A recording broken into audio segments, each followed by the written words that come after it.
Ya, kita harus terima prinsipnya dulu.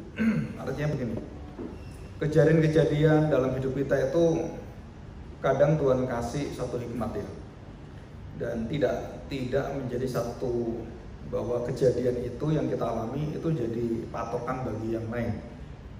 Kenapa? Karena yang lain belum tentu seperti itu, dan mungkin bisa lebih ekstrim gitu ya, bisa terbalik seperti itu. Nah, jadi kita lihat tujuannya itu apa gitu. Tujuannya apa? Kita lihat sekarang baptisan itu sebenarnya hanya dalam dua sisi ya, dua sifat sebenarnya. Yang pertama, baptisan itu adalah menyatakan hubungan secara relasi di dalam kita dengan Kristus, dengan Allah. Dan kedua ada relasi kita dengan dunia luar. Itu dua ini. Nah, Tuhan juga sering mengatakan jika kita malu mengakui dia akan malu juga mengakui kita. Kalau kita menyangkal dia juga akan sangkal kita. Dan itu jelas sekali di dalam Alkitab. Nah, itu lain dengan cerita-cerita ethical problems ya. Jadi itu beda sekali. Kenapa beda sekali? Karena banyak hal yang kadang-kadang kita lihat di dalam Alkitab pun itu terjadi problem-problem yang sangat pelik dalam budaya. Sangat pelik sekali.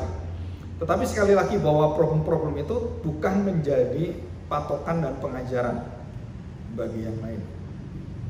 Ya, dan itu banyak sekali. Nah, sekarang perhatikan ya. Jadi yang pertama adalah urusan kita bahwa baptisan itu ada esensinya, ada hakikatnya. Hakikat baptisan tidak bisa diturunkan dengan kita melihat pada tingkah laku dan lambang-lambang serta pola agamawi. Baptisan itu maknanya adalah esensi. Tapi waktu diwujudkan dalam gereja itu adalah pola secara simbol. Nah, simbol ini tidak bisa menggantikan esensi. Di situ. Jadi esensi ini penting. Kenapa penting? Tanpa simbol itu kamu tetap diselamatkan. Kamu nggak dibaptis pun, nggak dipercik, nggak diselam pun, kamu tetap selamat. Kalau esensinya, meaningnya itu kita betul-betul percaya pada Dia. Belum sempat dibaptis, belum sempat apapun seperti penjahat di sebelah Tuhan Yesus dan banyak kasus-kasus yang lain. Tanpa ada dibaptis, bahkan kelas pun untuk kateksasi juga nggak ada. Orangnya mati. Terus gimana Pak? Wah ini nggak bisa Pak, kita nggak bisa baptis. Memang nggak masalah baptis. Dia percaya atau tidak percaya. Baru berapa menit? Baru 10 menit Pak, baru percaya dia. Urusannya dengan Tuhan, bukan dengan kita, bukan dengan gereja.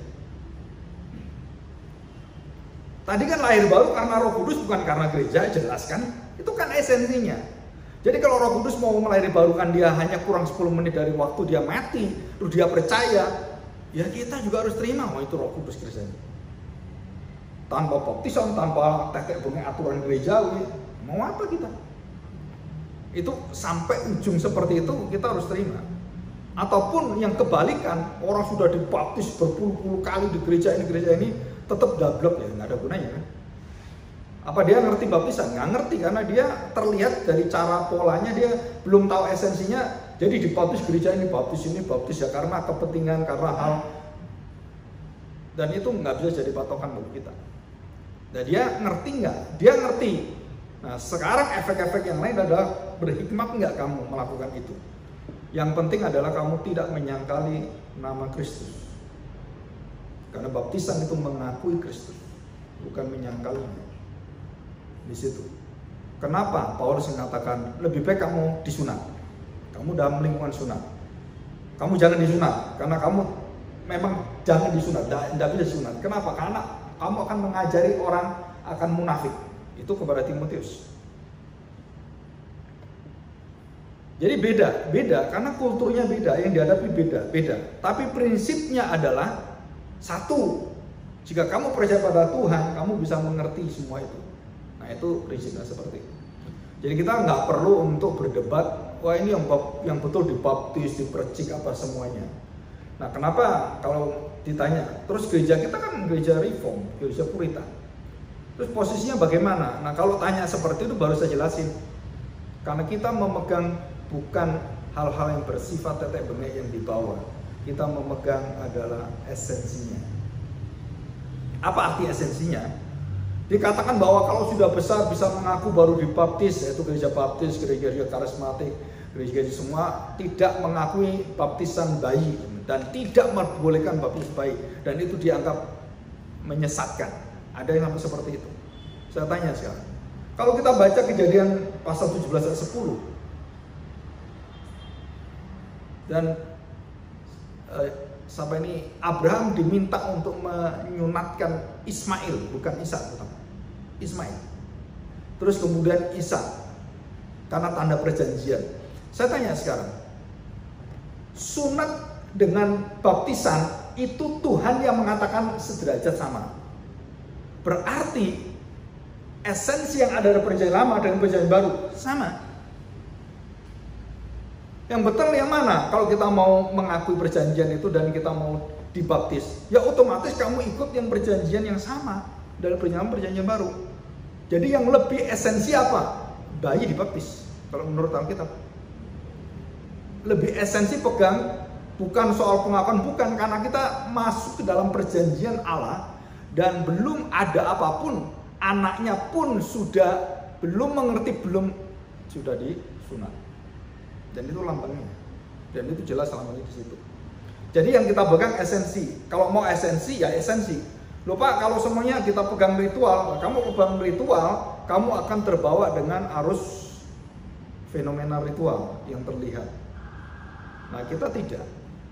Kita harus menetapkan yang penting apa. Jadi kita bersaudara. Saya tanya, kita ngapain berantem, bayi atau dewasa? Percaya Yesus nggak? Percaya. Saudara seiman kita, ngapain bingung? Ngapain berantem gitu?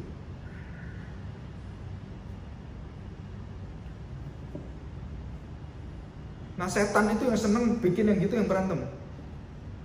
Bikin gereja percaya, setannya itu yang. Tapi kalau kamu percaya pada Tuhan Yesus mati, iya percaya. Terus kamu dibaptis, ya udah baptis. Saya dipercik, ya udah dipercik. Kenapa? Kamu pegang bagian yang kamu percaya seperti itu, yang esensinya kamu percaya dan sama, beda di dalam penerapannya, ya oke, kita bisa terima kok. Dan itu bukan sesuatu yang menghalangi kita untuk bersaudara dalam Tuhan. Dan bisa. Bisa, ya kita mengatakan bisa.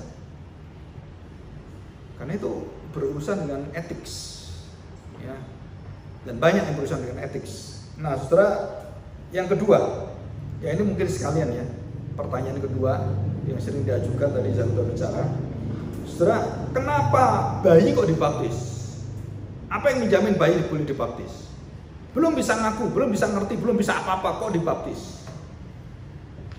Saudara, mungkin kalau kita bertanya seperti itu, saudara akan melihat heran bahwa budaya dunia, anak itu sudah diikatkan dalam perjanjian. Masih ingat? Bukan Kristen ini, kebudayaan yang boleh katakan kebudayaan yang tingkat tinggi, Sumer dan semuanya, itu sudah ada menyerahkan anaknya dari kecil kepada dewanya. Mereka sudah tahu ini miliknya siapa sih, ini miliknya sang penciptanya. Jadi kalau mereka mau mempersembahkan anak yang paling dia kasihkan kepada siapa? Tuhannya. Dibakar. Itu wujud dari penyembahan, bukan kekejian sebenarnya. Kalau kita lihat dari segi berhala, itu penghormatan kepada Allahnya. Yesus dikorbankan Bapa untuk dosa kita, itu kan penghormatan, bukan kekejian. Dari sisi yang positif negatifnya kan ada esensi yang sama di situ. Jadi jawabannya apa? Apakah boleh bayi dibaptis? Kita katakan bukan boleh atau tidak boleh, tetapi sudah ditetapkan oleh Tuhan dalam Alkitab bahwa sunat dikerjakan waktu umur 8 hari. Berarti itu bayi karena 8 hari. Dan orang Kristen 8 hari juga boleh dibaptis. Kenapa? Karena sunat sama dengan baptis dan semua ritualnya sama dan tinggal hanya secara simbolnya saja. Pak, kalau saya belum yakin dan ya silakan, ya biarin anak besar. Ya bagi saya nggak ada paksaan. Tunggu anaknya bisa mengaku, ya silakan. Asal kamu percaya nggak bahwa pemilihan Tuhan, perjanjian Tuhan itu sejak bukan anakmu baru ngaku baru diikat janji. Nah, kamu salah, kamu di dalam kesalahan pengajaran. Kalau anak saya bisa mengaku baru Tuhan bisa mengakui anak saya, oh salah besar. Karena anakmu dipilih bukan karena pengakuannya, karena perjanjian Allah itu esensinya. Nah, kita pegang esensinya. Dan banyak orang yang tidak bisa mengerti secara esensi, itu sulit sekali mengerti hal-hal yang bersifat pendalam, spiritual. Nah, itu susah. Dan mereka selalu menekankan kerjanya bagaimana, geraknya bagaimana, agamanya, kesalehannya, bentuknya, puasanya, doanya. Nah, seperti itu. Kita nggak seperti itu, ya. Dan Tuhan sering mengatakan tersembunyi. Jadi lakukanlah dengan tersembunyi, memberi tersembunyi, berpuasa tersembunyi, berdoa tersembunyi, baptis pun tersembunyi di hadapan Allah dan semua jemaatnya. Jadi nggak perlu lagi cari-cari pengakuan. Apa dunia ngaku baru Tuhan ngaku gitu? Enggak juga. Karena kamu diakui Tuhan baru kamu dibaptis supaya dunia melihat, menyaksikan bahwa kamu adalah anak Allah. Bukan kamu dibaptis supaya gereja mengakui kamu anak Tuhan. Salah, saudara. Gereja-gereja yang meminta supaya dewasa baru diakui, esensinya dia melawan esensinya Alkitab. Kenapa? Tunggu anak itu mengerti. Memang siapa yang jamin? Kalau anak itu sudah dewasa ngerti, nanti kalau mau mati apa tetap seperti itu? Enggak juga, enggak tahu. Yang kita tahu adalah kita pegang perjanjian Tuhan, harapan di hadapan Tuhan. Nah, seperti itu. Jadi ini adalah perjanjian Allah. Dari keturunanmu dikatakan bahwa aku akan mengadakan perjanjian dengan keturunanmu antara aku dan kamu serta keturunanmu.